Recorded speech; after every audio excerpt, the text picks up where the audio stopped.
sobre a igreja que faz a diferença, pelo menos uma vez por ano. A gente fala sobre esse assunto porque a primeira coisa que a gente tem que entender quando a gente fala da igreja que faz diferença, a gente não está falando aqui da Nova Vida de Niterói, a gente está falando da PT, a gente está falando da igreja de Cristo. Lá na igreja, quando você for para o céu, quem quer ir para o céu? Quando você for para o céu, não vai chegar assim, eu sou da Nova Vida, vou para lá. E o pessoal da Batista está para lá. Não, e o pessoal da Virginiana está para lá. Não, não vai ser isso. Deus não tem denominação nenhuma. Quem vai para o céu é aquele que confessa Jesus como seu Salvador. Então, a igreja que faz a diferença sou eu e você. Você tem que entender isso. Você tem que entender assim, que você é a igreja de Cristo. Repita isso comigo. Eu sou a igreja de Cristo. Talvez você seja a igreja, a única igreja que uma pessoa pode conhecer, no seu trabalho, na sua escola, na sua faculdade. Talvez uma pessoa nunca tenha entrado dentro de uma igreja, mas ela conhece você. E o que ela vê da igreja é o que ela vê em você. Então a gente tem que saber disso. Se a gente for olhar a nossa geração, a gente vê como a nossa geração está imoral. Como existem oportunidades a todo tempo da gente pecar. Se você tem um celular, você tem um smartphone. Você tem um celular que tem um WhatsApp. Quem não tem um WhatsApp aqui? Todo mundo tem um WhatsApp. Todo mundo aqui. Quem tem Tinder aqui? Tô brincando, não vai levantar a mão não. Eu não sei se você sabe. Quem sabe da história do Wikileaks, que vazaram alguns documentos de espionagem dos Estados Unidos? Quem sabe dessa história aí? Eu não sei se você sabe que tem o FireDown, um aplicativo que você entra na internet, você bota o número do seu celular e você vê todas as conversas de WhatsApp que a pessoa teve. Por exemplo, eu pego lá e boto o número do Caio e vai aparecer todas as conversas que o Caio teve. Sério, você não sabia não? Gente, tô brincando, tem gente que tava aí já correndo para casa já. Calma, tinha gente que tava assim. Calma, eu tô brincando, fala que tá falando assim. É brincadeira, cara, é brincadeira, relaxa. Pô, relaxa aí. Mas a gente tem convites no WhatsApp, são aplicativos que tem para você pecar, quase assim, peque agora. Pela corrupção, você vê as notícias, você entra em qualquer portal de notícias, você lê o jornal, quem não lê jornal, comece a ler jornal. Se você quer mudar a sociedade que você vive, você tem que saber o que está acontecendo na sociedade. Você lê o jornal e vê toda hora notícia de corrupção. Cada hora são mais e mais milhões que foram roubados, mais e mais milhões que foram desviados. Você vê o homossexualismo crescendo com muita força. Cada vez mais aparece propaganda dos homossexuais, os conceitos dos homossexuais, as drogas, e você vê que a nossa geração está perdida. Você tem amizades de pessoas que estão totalmente distantes de Deus, que não conhecem a vida com Deus, não sabem o que é viver para Deus. A gente vê que tem pessoas assim, que falta bons conselhos. O cara que é crente, às vezes chegar na faculdade, o cara fala assim, eu estou com um problema, pô, briguei em casa, meu pai e minha mãe, e ao invés do cara o cara crente, tem lá dois amigos, o crente e o não crente, e o não crente fica assim, vai lá beber, cara, vai usar uma droga para você esquecer, vai lá e xinga todo mundo, vai lá e briga mesmo, você tem que ser rebelde. E o crente, ao invés de falar ali uma palavra de Deus, fala, ora aí. E não faz diferença. Porque na hora que era para nós falarmos, nós estamos nos calando. Na hora que era para a gente fazer a diferença na vida de alguém, a gente está acuado. A gente não fala nada. A nossa geração precisa de bons conselhos. A nossa geração precisa de boas famílias. E quais serão essas boas famílias? Somos nós. A gente tem que parar de perguntar que mundo nós vamos deixar para os nossos filhos? E a gente começar a pensar em quais filhos nós vamos deixar para o mundo. Quais filhos que você vai deixar numa sociedade totalmente corrompida, depravada e que não é marcha para Jesus, marcha para Satanás. Se você perdeu tempo fazendo isso, gente, a marcha para Satanás ocorre todos os dias e você nem sabe. Marcha para Satanás ocorre todo dia na faculdade, nas escolas. E tem gente que estava lá orando para que a marcha de Satanás. Aí cancelaram a marcha de Satanás. Glória a Deus, gente. Seja um crente direito, cara. Tá uma vergonha. A nossa geração está faminta, cansada de shows, com fome de Deus, e a gente tem que entender que nós precisamos buscar a presença de Deus. A primeira coisa que nós, como jovens, que eu acredito que você está aqui hoje, que você quer ter uma experiência com Deus, que você quer viver a sua vida para Deus, que algo te trouxe aqui, não sei o que foi, mas você sabia que você ouviria uma palavra de Deus. Se você quer isso, você tem que começar a entender que você tem que ser cheio do Espírito Santo. Porque, infelizmente, nós vivemos uma geração vazia. Igrejas que chegam, vamos pular, e fica todo mundo pulando, dá cambalhota, todo mundo dá cambalhota, mas agora vamos orar. A vida de oração, cadê? Cadê o compromisso da pessoa com Deus? É bonito pra caramba você chegar aqui e a gente cantar uma música, qual música? Sei lá, uma música que fala, vamos pular, isso aí é Sandy Júnior, não é a música da igreja, né, vamos pular. Mas todo mundo pulando, é legal pra caramba, é bonito? É. Mas isso não comove o coração de Deus, e comove o coração de Deus é o dia a dia, a sua intimidade com Ele. É você orar, você buscar, é você viver a sua vida baseada na palavra de Deus, é isso que comove o coração de Deus. Porque infelizmente nós temos vivido numa geração de jovens que não oram, de jovens que não se consagram, não assim, fazem igual Daniel, de não se sentar na mesa do rei, não. Os jovens hoje estão se sentando na mesa desse mundo, estão desfrutando dos prazeres desse mundo, estão aproveitando as coisas desse mundo e vão dizer, ah não, Deus vai na hora H, antes de eu morrer, Deus vai me perdoar. Eu sou jovem. E a gente usa a justificativa de ser jovem para ficar cometendo um monte de pecado. Quando a palavra diz, alegra-te jovem na sua juventude. Alegra-se. Olha quem está do seu lado, está com cara de alegre. Às vezes o cara vem para a igreja. Vê aí quem está com cara do seu lado. Quem está do seu lado está com cara de alegre. Vê se está com cara de alegre. Olha aí, olha para o lado aí, cara. Quem está do seu lado não morde não. Eu acho. Aí o cara vai para a igreja, vamos cantar, vai cantar aquela música... qual música cantou aí, animada? Seu sangue. Sei que na sala do trono está, eu quero ir para lá. Tipo, o cara vai encontrar Deus. E o cara tá... Mas o cara vai encontrar um namorado, a namorada fica toda hora arrumando o cabelo, igual o Denilson, toda hora o Denilson está assim, na esperança de qualquer momento pode entrar por aquela porta. Mas se você quer ser usado por Deus, você tem que se encher do Espírito Santo. Se você quer ser uma geração relevante, que é usada por Deus para libertar vidas, você tem que ser cheio do Espírito Santo. Você está com o seu celular aí, você está com papel, não sei, mas você tem que anotar em algum lugar, na sua vida, no seu coração, eu tenho que ser cheio do Espírito Santo. Amém? Vamos ler aí Atos, versículo 1 ao versículo 12. Se você está sem Bíblia no seu celular, se você está sem a Bíblia já é uma boa, tá bom. Mas se você não tiver nem a Bíblia no seu celular, cara, pô, fala que está no celular para te dar um tapa aí, mas olha só, você pode acompanhar lá no telão. Lucas diz assim, em meu livro anterior, Teófilo, escrevi a respeito de tudo o que Jesus começou a fazer e a ensinar, até o dia em que foi elevado aos céus, depois de ter dado instruções por meio do Espírito Santo aos apóstolos que havia escolhido. Depois do seu sofrimento, Jesus apresentou-se a eles e deu-lhes muitas provas indiscutíveis de que estava vivo. Apareceu-lhes por um período de 40 dias, falando-lhes acerca do reino de Deus. Certa ocasião, enquanto comia com eles, deu-lhes esta ordem: não saiam de Jerusalém, mas esperem pela promessa de meu Pai, do qual lhes falei. Pois João batizou com água, mas dentro de poucos dias vocês serão batizados com o Espírito Santo. Então, os que estavam reunidos lhe perguntaram: Senhor, é neste tempo que vais restaurar o reino a Israel? E ele lhes respondeu: não lhes compete saber os tempos ou as datas que o Pai estabeleceu pela sua própria autoridade, mas vocês receberão poder quando o Espírito Santo descer sobre vocês, e serão minhas testemunhas em Jerusalém, em toda a Judéia e Samaria, até os confins da terra. E tendo dito isso, foi elevado às alturas enquanto eles olhavam, e uma nuvem o encobriu na vista deles, e eles ficaram com os olhos fixos no céu enquanto ele subia. De repente surgiram diante deles 2 homens vestidos de branco que lhes disseram: Galileus, por que vocês estão olhando para o céu? Este mesmo Jesus que dentre vocês foi elevado aos céus voltará da mesma forma como o viram subir. Então, eles voltaram para Jerusalém, vindo do monte chamado das Oliveiras, que fica perto da cidade, cerca de 1 quilômetro. Senhor Deus nosso Pai, Senhor, que o Senhor fale aos nossos espíritos, o Senhor fale ao nosso coração, que não seja apenas uma reunião, não seja apenas uma palestra, uma mensagem, um sermão, mas que seja um encontro contigo. Que o Senhor fale conosco, Senhor, essa noite. O Senhor conhece a necessidade do coração de cada um. Nós já convidamos o Teu Espírito para entrar e agora convidamos o Teu Espírito para falar as nossas vidas em Teu nome. Amém. Amém. Se você for ler o livro, os Evangelhos, quem já leu os 4 Evangelhos aqui? Se você for ler os Evangelhos, você vê que aqueles discípulos, aqueles apóstolos, eles estavam vendo tudo que Jesus fazia. Jesus ia para Galiléia, e já iam os discípulos para Galiléia. Jesus curava enfermos, expulsava demônios, fazia milagres, sinais e maravilhas, e eles estavam lá vendo.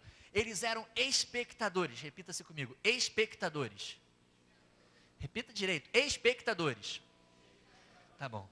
Então, Jesus, o Filho de Deus, que pregou, que fez tudo isso, o mestre daqueles homens, que durante 3 anos fez aquilo tudo, eles conviveram com Jesus, almoçaram, jantaram, iam comer pizza, iam para a praia, tudo com Jesus.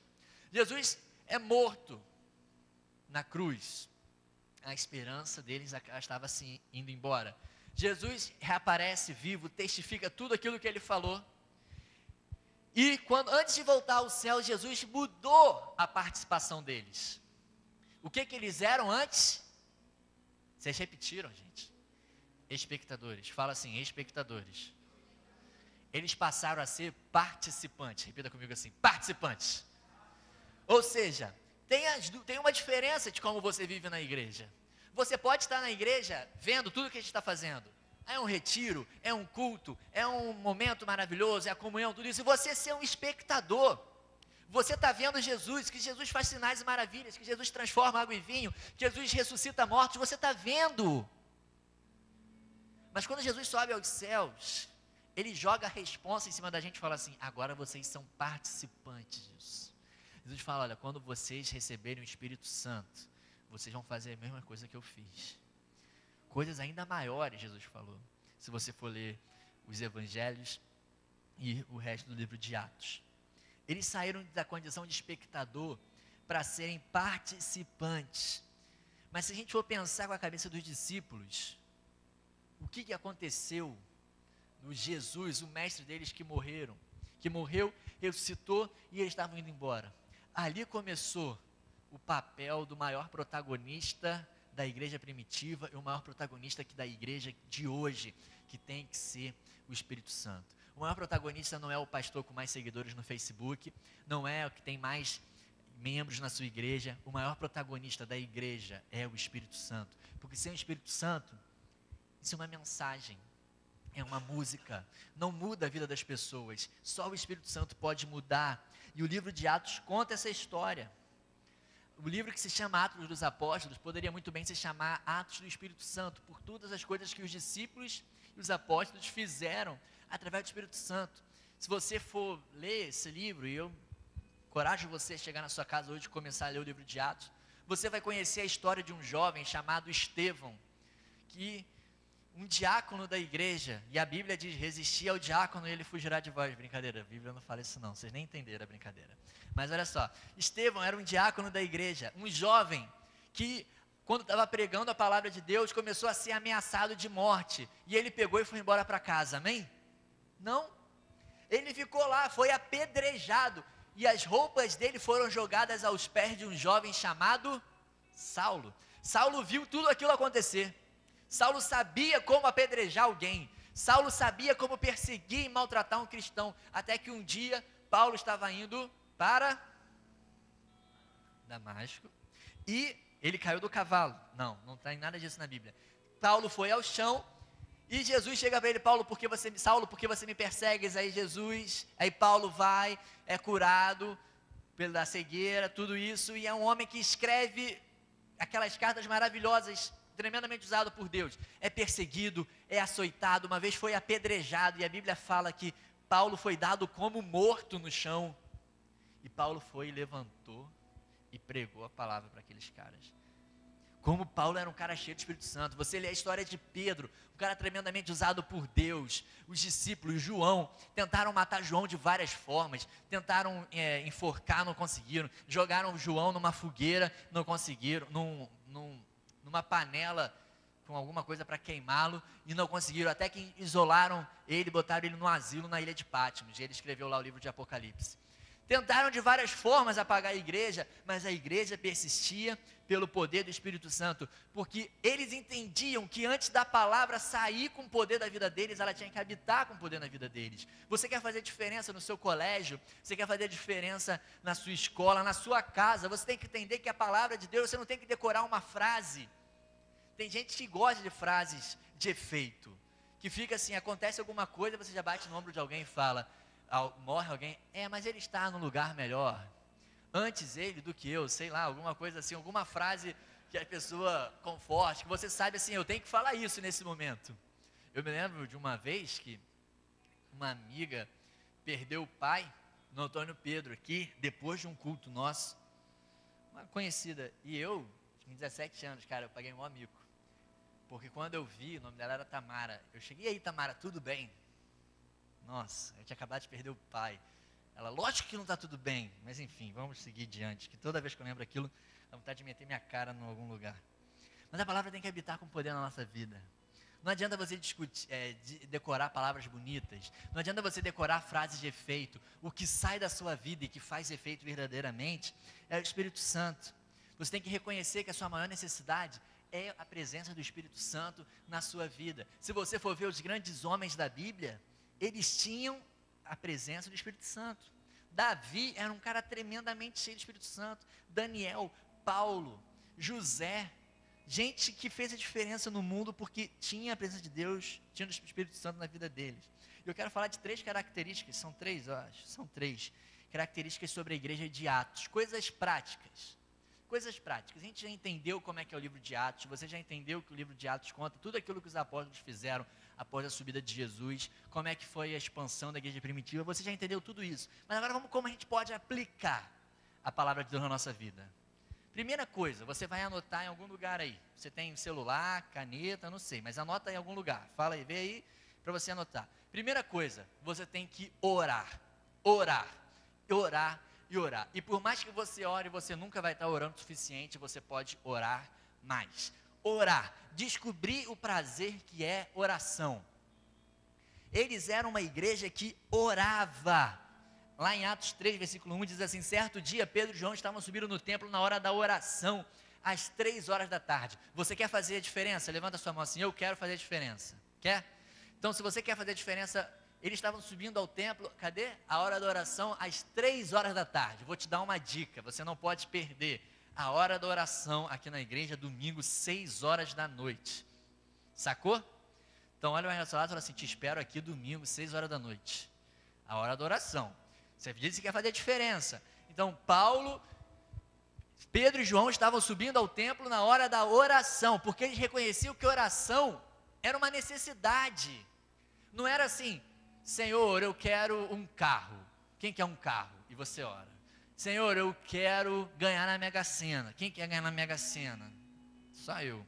Eu vou orar para que Deus me dê para eu ganhar na Mega Sena. Eu quero casar. Quem quer casar? Você vai orar para Deus. Não, oração era a necessidade deles. Eles sabiam que se eles quisessem conhecer a Jesus, se eles quisessem conhecer a Deus, ter intimidade com Deus, era através da oração. Não era pelo culto, não era pela pizza, não era pelo ping-pong, que estão de castigo, né? Porque quebraram o vidro, o pessoal está de castigo do ping-pong. Depois puxa a orelha de Denilson, Samuel, Igor, né? Não, Igor não estava, não sei, mas você puxa a orelha de todo mundo aí. Eles reconheciam que era uma necessidade, que eles tinham que orar. Que eles tinham que orar para serem diferentes. E quando você quer ser transformado por Deus, você começa a entender que a oração cria e transforma vidas. Se você já passou por um momento de dificuldade, quem já passou por um momento assim muito difícil, assim, você fala, João, era muito difícil o momento de oração. Ontem eu estava voltando de Vitória no avião e eu gosto de ir na janela. Quem gosta de ir na janela sabe que é maneiro você olhar pela janela assim. Mas tem uma coisa muito perigosa. Se o avião estiver à noite, se o avião estiver caindo, você não consegue ver por causa do mar. E você fica naquela agonia por causa da escuridão. E ontem eu achei que eu ia morrer, porque a gente pegou uma turbulência, cara. Que o voo que era de 1 hora ficou 1h40. E o avião ia para lá. E você fica olhando assim, com aquele senso que não é muito bom de posicionamento, de direção, e você vê que o avião está indo para cá, está para lá, e sacode. E toda tragédia, sempre, já viu o filme de tragédia? Sempre tem uma velha doida, não tem? E tinha uma velha passando mal. Eu falei assim, é agora. E tipo assim, desde o começo eu estava com um pressentimento ruim, porque eu estava com uma dor de cabeça, e um amigo meu tinha me levado no McDonald's antes, aí estava um cheiro de comida, eu já estava assim, enjoado. E eu não sei quem é que bota desinfetante e aromatizante no carro, cara. Poxa, tava um fedor o carro dele, eu com dor de cabeça. E assim, tá tudo dando errado. Eu vou pro avião e eu fui o último a entrar no avião e eu pisei numa poça d'água que eu molhei meu pé. Eu falei, tá dando errado. E eu sento lá na minha cadeira, 8A, eu olho pro lado, A mulher fala, desliguem mais aparelhos eletrônicos. E a mulher lá no celular, eu falei, cara, desliga isso aí. Vai cair o avião. E eu lá desesperado, porque, cara, eu achei que ia morrer. E quando eu achei que ia morrer, qual foi a primeira coisa que eu fiz? Orar. Orar. E pedir perdão por todos os meus pecados. Mas a primeira coisa que eu fiz foi orar. Nossa, eu orei. Nossa, acho que o avião todo ouviu minha oração. E eu estava tão assim, nervoso. Antes da gente decolar, o avião lá no aeroporto é muito pequeno, estava na cabeceira da pista, um avião pousou. E eu estava nervoso. E eu não estava vendo direito, estava chovendo, estava embaçado. Eu tive a impressão que o avião derrapou, que tinha pousado. E eu dei um grito. Mas é verdade. Eu assim, derrapou! E todo mundo do avião olhou para mim, tipo assim. Até a moça que estava do meu lado perguntou, é a primeira vez que você viaja de avião? Eu, não é, mas eu estou nervoso. E eu orei muito aquele momento. Nossa, acho que Deus já estava assim, tá bom, cara, tá bom. Porque era um momento difícil. Estava rindo aqui, brincando, mas a gente identifica momentos difíceis na nossa vida, que são os momentos que a gente mais ora. Os momentos que a gente mais tenta se apegar a Deus. Uma vez a gente foi em São Gonçalo, fui eu, Rafaela, Henrico, Rebeca e Marina. A gente foi assistir o Rodolfo Abrantes, lembra aquela vez? E eu fui fazer o contorno para assim, e veio um ônibus. Nossa, a Rebeca fez uma oração. Nossa, assim, cara, em 3 segundos, acho que ela orou o Novo Testamento todo. E ela ficou depois só dando glória lá atrás. Glória a Deus, aleluia, Senhor. Porque quando a gente está numa situação difícil, é a hora que a gente ora. É a hora que a gente ora. Quando você está passando por uma dificuldade, o cara termina um namoro, o cara está apreensivo para uma decisão do Enem, do SISU. Cara, você ora muito. Você precisa de alguma coisa, você está ali orando. A gente ora porque a gente está querendo algo. Quando na verdade a gente tem que orar para conhecer a Deus. Quem tem amigo interesseiro aqui? A gente tem amigo interesseiro que a gente já olha e fala, interesseiro, só por isso. E às vezes a gente faz isso com Deus.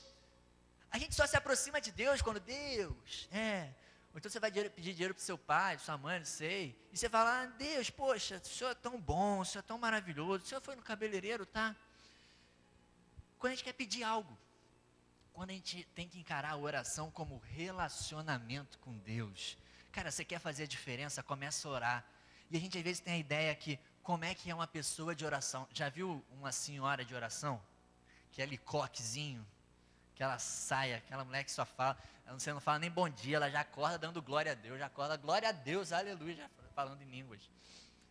Essas pessoas, assim, às vezes a gente olha aquela cara triste. Não, a pessoa de oração é uma pessoa alegre, porque sabe que a sua esperança está em Deus. Ela vive, ela pode lamentar, mas ela não murmura, porque a esperança dela está no Senhor. A gente tem que começar a orar, sair do nível de orações superficiais. Eu vinha na reunião de oração aqui no sábado, no domingo, e é aquela reunião que cada um vai orando. E quando é essa reunião, por exemplo, a gente faz uma rodinha de 5 pessoas aqui, a gente vai nesse sentido horário, você não está nem aí para o que o cara está orando, você está pensando no que você vai orar. E se o cara fala alguma coisa que você ia orar, você vai falar, pô, roubou minha fala, o cara orou que eu ia orar. Mas a gente ora orações tão superficiais. Senhor, abençoa meu gatinho, Oliver, meu irmão, meu pai, minha mãe. Aí você vai assim, meu avô, minha avó, meu tio, minha tia, meu primo. Acabou. A Marta, que trabalha lá em casa, as pessoas. A gente vai em uma oração tudo superficial. A gente não ora com o coração. Qual foi a última vez que você fechou a porta do seu quarto e se abriu para Deus? Conversou com Deus como você conversa com um amigo, você põe uma cadeira com Deus, você senta, e aí, Deus, olha, aconteceu isso na minha vida, eu estou chateado, eu terminei um relacionamento, eu fui mal na prova, eu briguei com meu pai, eu briguei com a minha mãe, eu estou passando por um conflito na minha cabeça, na minha mente. Quando foi a última vez que você abriu o seu coração assim para Deus? Quando foi a última vez que você pediu perdão pelos seus pecados? Não é na hora que o avião está caindo. Quando foi a última vez que você pediu perdão? Porque oração é relacionamento com Deus. Quando você vai tomar uma decisão, antes você tem que orar, para depois tomar a decisão. A gente aceita qualquer convite, a gente vai, qualquer coisa, a gente, vamos embora, vamos lá. E poucas vezes a gente fala, não, eu vou orar antes, eu vou pedir a Deus orientação antes.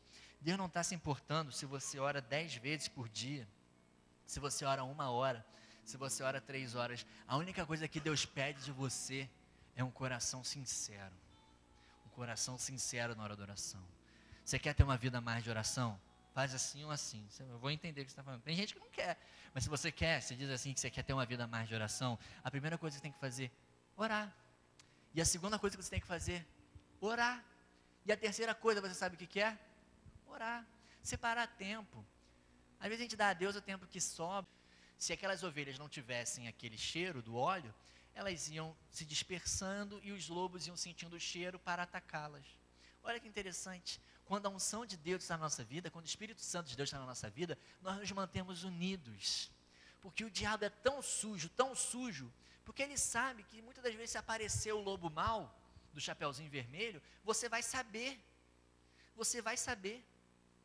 Tem gente que é doido para chegar o dia do juízo final, para ver todos os pecados. E já fala assim, quem já ouviu isso? Não, no dia do juízo final vai aparecer um telão, um data show vai baixar assim, bonito, grande assim, vai aparecer todos os nossos pecados. Quem já ouviu isso aí? Vai aparecer todos os nossos pecados. Aí o garoto fica assim, o garoto é novo, fica, caraca, mano, desesperado. Pô, já era. Mas fica assim. Ah, quando Jesus voltar, você sabe que Jesus vai voltar, né? Você sabe que Jesus vai voltar? Pergunta, você sabe que Jesus vai voltar. Sabe quando é que vai ser? Lá no Vale do Armagedon? Sabe onde é? Lá em Israel? Vai estar. E as pessoas ficam doidas para chegar essa batalha do século. Estou fugindo do assunto, mas enfim. Doido para chegar essa batalha do final do século. Do final dos tempos. A grande batalha do Armagedon.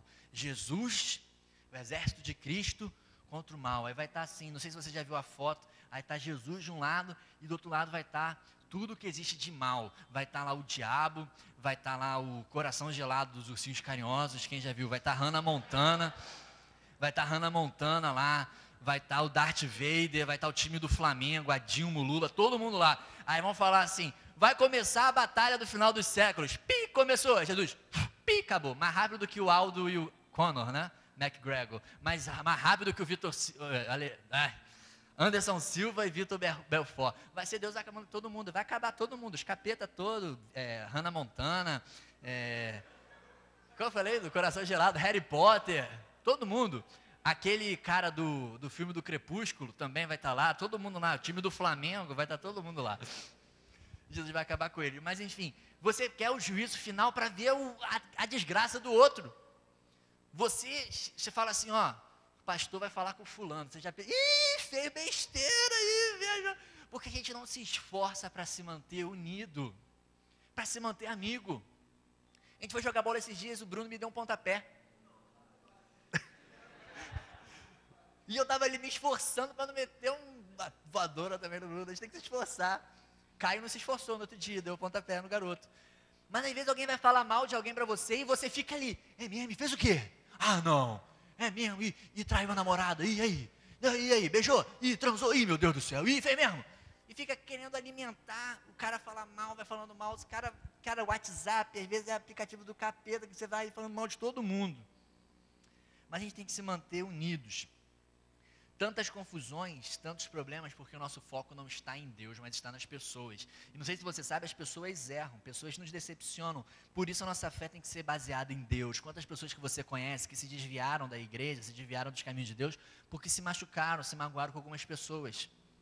A gente tem que entender que nós falhamos, eu falho como amigo, eu falho como líder, eu falho como filho, eu falho como várias coisas. Mas a gente tem que entender que a fé não está em mim, não está no Caio, não está em ninguém aqui, a nossa fé está em Deus. E quando a nossa fé está em Deus, a gente se esforça para se manter unido. Pô, o Maurício vacilou, pisou na bola, mas vamos abraçar o cara, vamos falar, pô, cara, você está errado, mas a gente está aqui para caminhar junto, a gente não está aqui para ficar condenando ninguém. Falta isso aqui, falta isso nas igrejas, porque a gente às vezes fica crucificando, falando mal de tudo que é pastor. Entra, aparece, pô, Malafaia, então, coitado. O cara apanha toda hora. Aí a gente tem que chegar assim, o que você faz diferente? Não, eu não faço nada, fico na igreja falando mal dos outros. Ah, o João pregou isso, o João falou aquilo, o João usou um boné, o João usou o All-Star, aí fica criticando os outros. Mas você vai fazer o que? Não faz nada. A gente tem que se esforçar para se manter unido, porque nós somos diferentes. Não só o rosto, não só o gosto, você torce para o Flamengo, pena, eu torço Botafogo, graças a Deus. Você gosta de Guaraná, eu detesto Guaraná, eu gosto de Coca-Cola. Tem outra coisa que eu detesto, azeitona. Você ama azeitona, eu odeio azeitona. A gente tem essas diferenças. Mas se a gente quer viver no propósito de Deus, a gente tem que estar unido. Você gosta de hip hop, eu não gosto de hip hop, eu gosto de funk, você não gosta de funk. Mas a gente tem que estar unido no propósito de Deus. Ah, eu gosto de usar camisa preta, eu gosto de usar camisa branca, eu gosto de cabelo preso. Não interessa. A gente tem que se manter unido para fazer a diferença.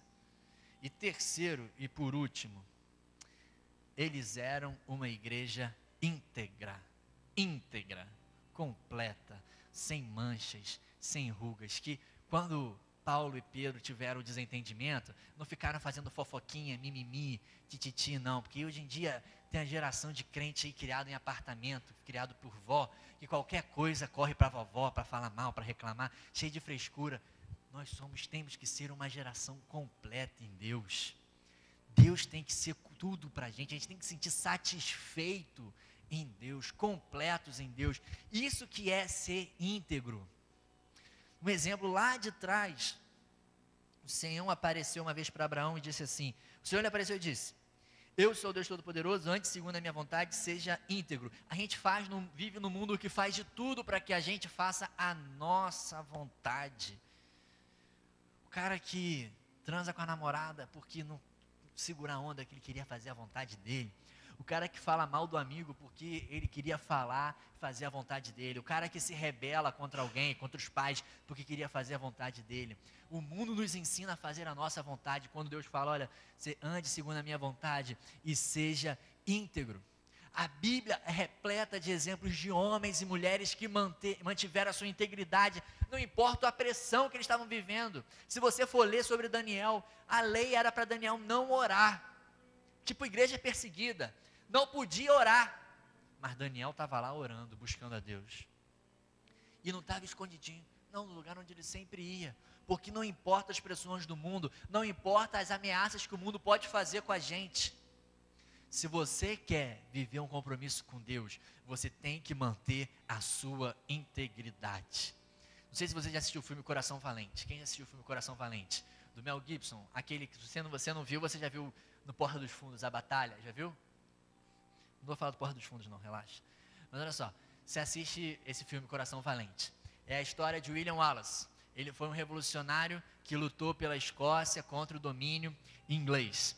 E todos tentavam se levantar contra eles, então o que o rei da Inglaterra fazia contra os clãs que cresciam seu poder e poderiam se rebelar contra a coroa, contra o reino? Subornava. Chegava e falava assim, olha só, você está se rebelando, então vamos fazer o seguinte, você toma umas terras aqui, toma um dinheiro ali, toma os escravos, faz isso. Mas ele não, ele se manteve o tempo todo íntegro. Ele não abriu mão do propósito dele. Se você for ler a história, você vê que ele era um cara cristão. Ele se manteve íntegro, não aceitou os subornos, não aceitou as corrupções e se manteve ali firme. Foi traído e você vai ver no filme o que acontece com ele. Ele morre no final, lógico que ele está vivo até hoje, lógico que ele morre.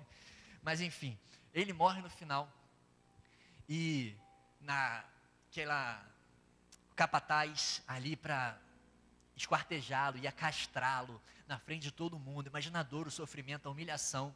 E ele vai o tempo todo assim, olha, você pode parar com isso se você pedir clemência, pedir misericórdia. E ele fica ali íntegro. Não abstém da posição dele. Ele fica duro ali, firme.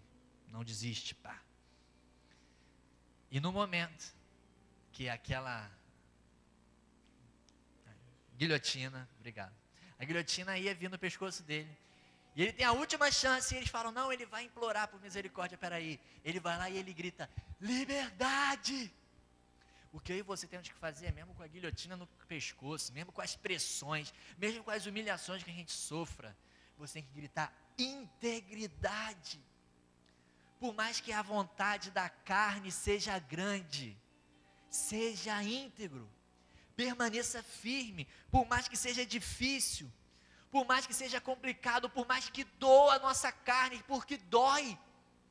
Pecar é bom, não se escandaliza, mas senão estava todo mundo pecando. Muitas vezes fazer a vontade de Deus vai doer a nossa carne. Imagina um viciado em drogas. Ele está ali, ele sente prazer de alguma forma, ele sente uma fuga dos seus problemas, e quando ele resolve se abster de tudo aquilo, dói, o seu corpo sente. É a mesma coisa no pecado na nossa vida, a gente está viciado em pecados. Tem gente que é viciado em mentir, em falar mal dos outros, em promiscuidade, em pornografia, em várias coisas. E quando a gente larga isso, dói na nossa carne. Mas a gente tem que encontrar a integridade, a satisfação, aquilo que nos completa em Deus. A gente falou semana passada, lembra? Existem vazios do homem, no homem existe um vazio do tamanho de Deus. Existem vazios no nosso coração que é só Deus que preenche. Para nós sermos íntegros, completos, nós precisamos da presença de Deus na nossa vida. Você olha a Bíblia, você vê o exemplo de José. José não esmoreceu no Egito. Não sei quem está vendo a série de José, eu não estou vendo não, nem sei se já apareceu, eu vou te dar um spoiler. Mas José, quando foi tentado pela mulher de Potifar, que não devia ser nenhuma preta Gil da época, devia ser, sei lá, não vou falar Anitta não, que as garotas não gostam da Anitta, mas sei lá, Gisele Bündchen, todo mundo acha Gisele Bündchen fofa, mas Gisele Bündchen da época, fazia parte dos deveres do escravo ter relações sexuais com seu senhor, sua senhora. Muito jovem da igreja, se a Potifera chamasse, ia dizer, glória a Deus, Deus vai me levar a posições de glória nesse lugar. Nada disso. José sabia que a satisfação dele estava no Senhor. Se você for ler os Salmos, você vê Davi várias vezes falando, o meu prazer está na lei do Senhor, a minha satisfação está no Senhor, porque essas são as pessoas completas, essas são as pessoas cheias do Espírito Santo, essas são as pessoas de parte da igreja que faz a diferença. São essas pessoas, as pessoas que olham para Deus e falam, Deus, Tu és a minha satisfação, Tu és tudo para mim. O que eu mais preciso é de Ti, é de Ti. E cara, eu vou dizer para você, se você acha que para mim também, eu estou falando aqui da teoria, eu falo para você que eu sei o que é sofrer isso, eu sei o que é. Eu sei o que é você perder coisas na sua vida por causa do propósito de Deus, eu sei o que é. Eu sei como é que dói, eu sei como machuca, eu sei como a gente questiona Deus várias vezes. Mas uma coisa eu posso dizer para você, Deus é real e Ele preenche o vazio do nosso coração. Às vezes a gente está muito tempo na igreja, cantando, batendo palma, como a gente falou no começo, somos espectadores, quando Deus quer que nós sejamos atuantes, protagonistas, como Deus quer usar você. Talvez Deus quer usar você para escrever um livro, para escrever uma música, para pregar uma mensagem, para pregar para uma pessoa na rua, para você chegar para alguém e falar, a única coisa que você vai falar para ela é, Jesus te ama, cara, Jesus te ama. A gente não prega isso. A gente fala, vamos chamar nossos amigos para ir para a igreja, e ninguém chama. A gente vai lá, fala de alguém para Jesus, aí vai falar de alguém, fala de Jesus aí, cara, Jesus é bom, Jesus é legal. Não tem nada porque não conhece Jesus, não sabe o que Jesus fez na vida dele. Ontem eu botei um negócio lá no Facebook, o desafio lá, é você falar para alguém do que Jesus fez na sua vida. Aí um pastor chegou para mim, cara, bota lá, menino para falar com menina, menina para falar com menina. Eu falei, tá bom, bota lá. Mas você não sabe falar o que Jesus fez na sua vida. O que Jesus fez na sua vida? Eu vou para a igreja, eu me batizei, eu sou crente, eu gosto do Thales, estou acima da média, eu gosto do fulano e tal. Quando Jesus quer fazer uma obra maravilhosa na sua vida, quando Ele for tudo, o mundo fala aí, que você tem que ser 99%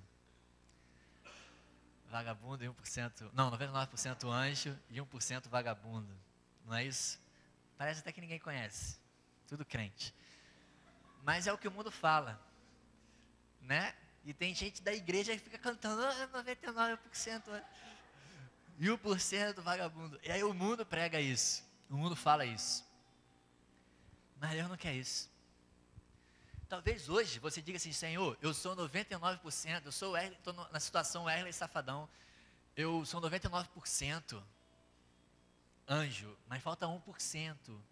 E esse 1% está me atrapalhando muito de viver para Ti. É isso. Talvez seja 1% na sua vida que você tem que entregar a Deus. Talvez seja 90%, talvez seja 80%, não sei. Mas talvez seja 1% da sua vida que você tem que entregar. Seja 1% que você tem que reconhecer, Deus, Tu és o Senhor da minha vida, eu não sou nada sem Ti, toma tudo nas Suas mãos. Talvez tenha 1% para você ser totalmente de Deus, porque para Deus ou é tudo ou é nada. Deus não pega 99% seu. Deus não faz isso. Ou Deus vai ter você 100% ou não vai ter. Você entendeu? A gente não pode ser crente Wesley Safadão. Nós temos que ser 100% de Cristo. 100% entregues a nossa vida a Deus. Não importa quais são os problemas, quais são as pressões que a gente enfrenta, quais são as situações que a gente vive no nosso dia a dia, porque cada um tem uma vida, cada um tem a sua luta, né? Cada um tem o seu clube, cada um tem o seu dilema. Talvez você lute contra um pecado, você lute contra uma situação, e a única coisa que você tem que deixar é Deus ser 100% na sua vida. Deixar Deus ser em você 100%. Aí você está ali lutando com Deus, não, Deus toma essa parte não. Se você quer fazer a diferença, não como uma igreja física de 4 paredes, mas como uma igreja de Cristo, nós temos que ser 100% entregues a Jesus, amém? A Jesus. Você crê em Jesus? Você ama Jesus? Você está feliz? Você ama Jesus? Pergunta quem está do seu lado, você ama Jesus, cara? Você ama Jesus? Então feche seus olhos, vamos orar, eu quero orar com você. E como a gente tem feito nos sábados, a gente tem